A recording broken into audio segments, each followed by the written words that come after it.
Hi అండి, అందరికీ నమస్తే. ఈరోజు స్వీట్ కార్న్ వెజిటబుల్ పులావ్తో మేము ముందుకు వచ్చేసాను. ఇలా స్టవ్ వెలిగించి కుక్కర్ పెట్టిన తర్వాత ఒక 2 స్పూన్స్ ఆయిల్, 1 స్పూన్ నెయ్యి వేసుకుంటే టేస్ట్ బాగుంటుంది. ఆయిల్ వేడి అయిన తర్వాత కొంచెం జీలకర్ర యాడ్ చేసుకోవాలి. నెక్స్ట్ మనం మసాలా దినుసులు అంటే 4 లవంగాలు, 2 దాల్చిన చెక్క, 4 మిరియాలు, 2 యాలకులు ఇలా ఒకదాని తర్వాత ఒకటి యాడ్ చేసుకోవాలి. అవి అన్నీ కొంచెం ఫ్రై అయిన తర్వాత కొంచెం జీడిపప్పు వేసుకోవాలి. జీడిపప్పు వేసుకున్నాక అవి కూడా కొంచెం గోల్డెన్ బ్రౌన్ కలర్ వచ్చే వరకు ఫ్రై అవనివ్వాలి. ఫ్రై అయిన తర్వాత మనం అల్లం వెల్లుల్లి పేస్ట్ యాడ్ చేసుకోవాలి. నేను ఇక్కడ అల్లం వెల్లుల్లితో పాటు 4 మిర్చి కూడా వేసి, గ్రీన్ మిర్చి వేసి గ్రైండ్ చేశానండి. మనం ఇంకా ఎక్కువ మసాలాలు ఏమీ వాడకుండా ఓన్లీ పచ్చిమిరపకాయ పేస్ట్తో మంచి టేస్ట్ వస్తుంది. ఒకసారి ఇలా కూడా ట్రై చేయండి, ఎక్కువ మసాలాలు లేకుండా. ఇలా ఈ పేస్ట్ వేసిన తర్వాత ఇది కొంచెం ఫ్రై చేసుకోవాలి పచ్చి వాసన పోయే వరకు.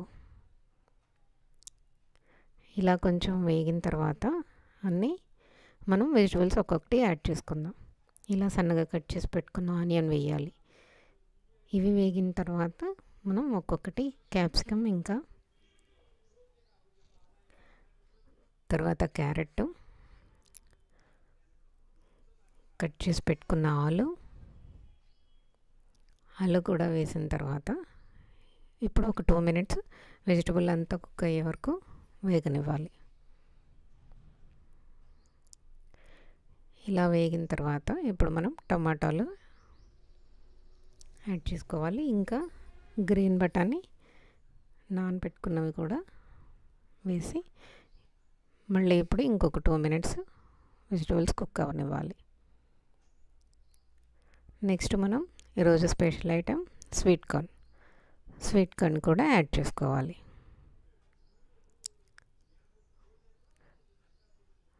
మళ్ళీ ఇప్పుడు ఒక 2 మినిట్స్ వెజిటబుల్ కుక్ అవనివ్వాలి. ఇవన్నీ ఈలోపు మనం రైస్ ఒకసారి వాష్ చేసి పెట్టుకోవాలి, బాస్మతి రైస్. ఇలా ఉంచుకున్న తర్వాత ఇప్పుడు మనం కుక్ అయిన వెజిటబుల్స్లో ఈ బాస్మతి రైస్ యాడ్ చేసుకోవాలి. ఇలా ఆయిల్లో ఒక 2 మినిట్స్ రైస్ కూడా వేగనిస్తే మనకి రైస్ పొడిపొడిలాడుతూ వస్తుందండి. ముద్దగా అవ్వకుండా కొంచెం బాగుంటుంది టేస్ట్. ఇలా జస్ట్ ఒక టూ టైమ్స్ ఇలా తిప్పిన తర్వాత ఇప్పుడు మనం వాటర్ యాడ్ చేసుకుందాం. బాస్మతి రైస్కి ఎప్పుడు 1 గ్లాస్ రైస్కి 1.5 గ్లాస్ వాటర్ సరిపోతుందండి. 1.5 గ్లాస్ వాటర్ సరిపోతుంది. ఇలా వాటర్ యాడ్ చేసిన తర్వాత సరిపడా సాల్ట్ వేసుకొని ఇలా ఒకసారి కలుపుకున్న తర్వాత కుక్కర్ విజిల్ పెట్టేసేసుకోవచ్చు. మూత పెట్టేసి విజిల్ పెట్టేసిన తర్వాత ఇలాంటి రైస్ ఐటెంకి అందులో బాస్మతి రైస్తో మనం చేసేటప్పుడు ఒక విజిల్ సరిపోతుందండి. ఎక్కువ విజిల్స్ వచ్చినా కానీ మెత్తగా అయిపోతుంది రైస్. అందుకని ఒక విజిల్ వచ్చే వరకు ఉంచుకొని స్టవ్ ఆఫ్ చేసేసుకోవాలి. దీనిలోకి పెరుగు చట్నీ రెడీ చేసుకుందాం. ఇలా 3 స్పూన్స్ పెరుగు వేసుకున్న తర్వాత కొంచెం సాల్ట్ వేసి ఒక ఆనియన్ చిన్నగా కట్ చేసి పెట్టుకుంది యాడ్ చేసుకుంటే పెరుగు చట్నీ రెడీ అయిపోతుంది. మనం సీజనల్గా వచ్చే ఫ్రూట్స్, వెజిటబుల్స్ తింటూ ఉండాలండి.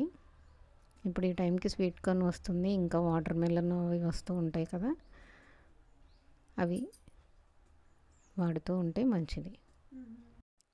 ఇప్పుడు రైస్ ఎలా వచ్చిందో చూద్దాము. చూడండి పొడిపొడిలాడుతూ ఎలా ఉందో.